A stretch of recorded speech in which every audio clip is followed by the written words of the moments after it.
দীর্ঘ সময় এবং এরকম একজন গণতন্ত্র প্রেমী, দেশপ্রেমিক, বিবেকবান, নিষ্ঠাবান, সৎ নেতা, জাতীয় নেতা আমরা আর পাবো কিনা সন্দেহ আছে। আমি দীর্ঘ সময় দেশনেত্রী ম্যাডাম খালেদা জিয়া, গণতন্ত্রের মাতা, ওনার প্রেস উইং এ কাজ করছি। আপনারা সাংবাদিকদের সঙ্গে আছি।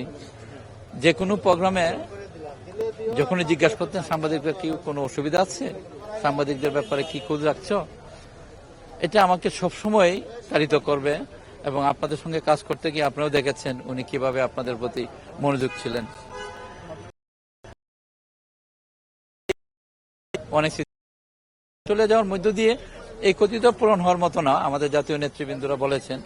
আমি যেটুকু উপলব্ধি করি সেটুকু হলো যে ওনার যে শিক্ষা এবং উনার আমাদের শহীদ প্রেসিডেন্ট জিয়া রহমান স্যার, যিনি বহুদলীয় গণতন্ত্র দিয়েছেন, তার সুযোগ্য উত্তরসূরি সহধর্মিণী দেশনেত্রী বেগম খালেদা জিয়ার মাধ্যমে যে শিক্ষা আমরা অর্জন করছি, এই শিক্ষাটা আমরা দেশের জন্য, সমাজের জন্য, দলের জন্য বয়ে নিয়ে যাব।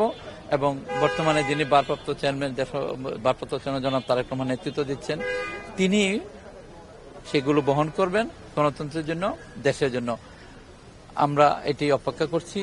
দেশবাসীর কাছে দোয়া চাচ্ছি যেন দেশনেত্রী ম্যাডাম খালেদা জিয়াকে সর্বোচ্চ বেহেশতের আসনে অধিষ্ঠিত করেন মহান আল্লাহ।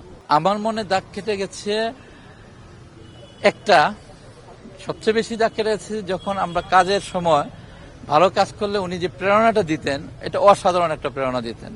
কেউ একটা ভুল করলে ভুল সংশোধন করার জন্য সুন্দর একটা পরামর্শ দিচ্ছেন।